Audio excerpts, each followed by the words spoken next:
আমার অত বিদ্যালয়ের প্রাক্তন শিক্ষার্থীবৃন্দ সবাইকে জানাচ্ছি আমাদের প্রাণ প্রিয় সংগঠন প্রাণের বিদ্যাপীঠ নলুয়া ডিএল কারণ উচ্চ বিদ্যালয় প্রাক্তন শিক্ষার্থী পরিষদের পক্ষ থেকে রক্তিম অভিনন্দন ও শুভেচ্ছা।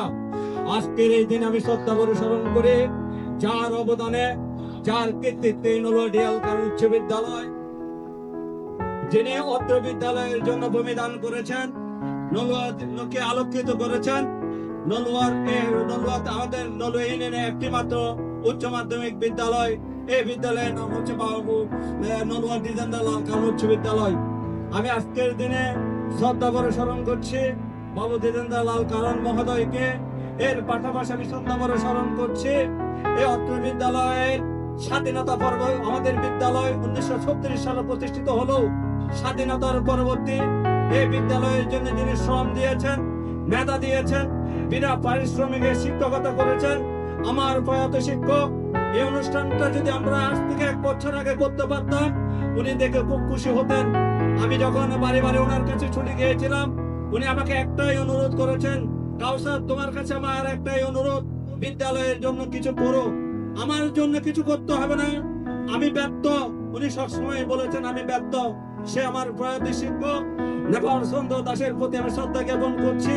আমি শ্রদ্ধা জ্ঞাপন করছি অত্র বিদ্যালয়ের প্রতিষ্ঠাতা হয়েও প্রতিষ্ঠাতার ছেলে অত্র বিদ্যালয়ের শিক্ষক বাবু টিপু কারণ মহোদয়কে উনি প্রতিষ্ঠাতার ছেলে পরিচয় কখনো দেন নাই, উনি সাবেক সভাপতি কখনো পরিচয় দেন নাই, উনি অত্র বিদ্যালয়ের সহকারী শিক্ষকের দায়িত্ব পালন করেছেন।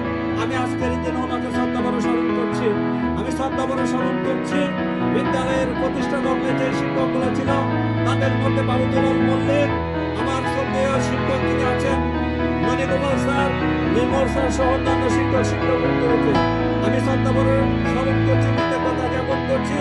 বাবু পুরঞ্জিত ভট্টাচার্য সহ আমাদের শ্রদ্ধেয় সাবেক প্রধান শিক্ষক বাবু নবম দাস সহ সাবেক প্রধান শিক্ষক শোভন সাহা সহ যারা এই বিদ্যালয়ে শ্রম দিয়েছেন, মেধা দিয়েছেন, বিদ্যালয়কে আলোকিত করেছেন। সংগ্রামী ভাই ও বন্ধুরা, 1936 সালে বিদ্যালয় প্রতিষ্ঠিত হলেও এই বিদ্যালয় আমাদের বড় ভাই অত্র বিদ্যালয়ের দাতা সদস্য লোকমান একটা কথা বলেছেন, এই বিদ্যালয়টা ছিল শ্যামরি হাটের ওইখান থেকে বয়াত আমরা যতটুকু জেনেছি ভূপতি রঞ্জন চৌধুরী এবং ওনার ছেলে নিরন্তর মজুমদার দাস, ওনারাই ছিল এই ইউনিয়নের সবচেয়ে শিক্ষিত পরিবার। ওনারাই তিলে তিলে তিলে তিলে করে এই বিদ্যালয়কে প্রতিষ্ঠিত করেছেন। প্রতিষ্ঠিত করার পরে এই বিদ্যালয় স্বাধীনতা পরবর্তী আবার গোছালো ভাবে যিনি গুছিয়ে এনেছেন উনি আমাদের প্রয়াত শিক্ষক নেপাল চন্দ্র দাস। উনি তিলে তিলে করে বিদ্যালয়কে প্রতিষ্ঠিত করেছেন। বিদ্যালয়ের আকার অঙ্গীকার ধারণ করার জন্য, রূপ ধারণ করার জন্য যেটুকু দরকার তার জন্য দ্বিজেন্দ্র লাল কারণ মহোদয় এর কাছে গিয়েছেন। এই প্রতিষ্ঠা লগ্নে যিনি ছিলেন প্রয়াত চেয়ারম্যান আব্দুর রহিম চেয়ারম্যানকে শ্রদ্ধা করে স্মরণ করতে হয়। তখন ছিল আমি যতটুকু শুনেছি জাতীয় পার্টির সরকার। এই বিদ্যালয় এমপি মুক্ত করার পিছনে নেপাল স্যারের যত শ্রম আছে, মেধা আছে, ওনার অর্থ আছে, ঠিক আব্দুর রহিম চেয়ারম্যানেরও ততটুকু অবদান আছে। কারো অবদানকে আমরা কখনোই ছোট করে দেখতে চাই না।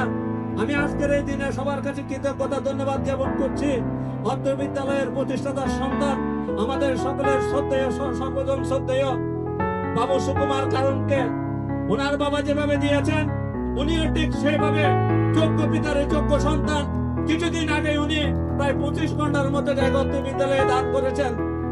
অত্র বিদ্যালয়ের একজন আমাদের দাতা সদস্য মরফুল্লাহ আলমেন উচ্চ বিদ্যালয়ের সম্মানিত ম্যানেজিং কমিটির সদস্য আমাদের শ্রদ্ধেয় স্যার ডাক্তার মোস্তাক স্যার বলেছেন ওনার বিদ্যালয়ের জন্য উনি প্রায় 60 লক্ষ টাকার জমি ওনাকে ক্রয় করে নিতে হয়েছেন, কিন্তু আমাদের তো কোনো জমি ক্রয় করে নিতে হয় নাই। সুকুমার দা জমি দিয়েছেন, ওনার বাবা জমি দিয়েছেন।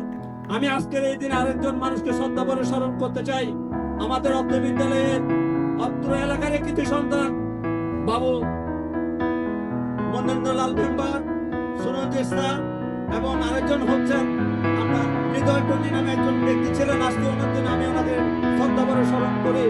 এই বিদ্যালয়ের প্রতিষ্ঠার পিছনে ওনাদের যথেষ্ট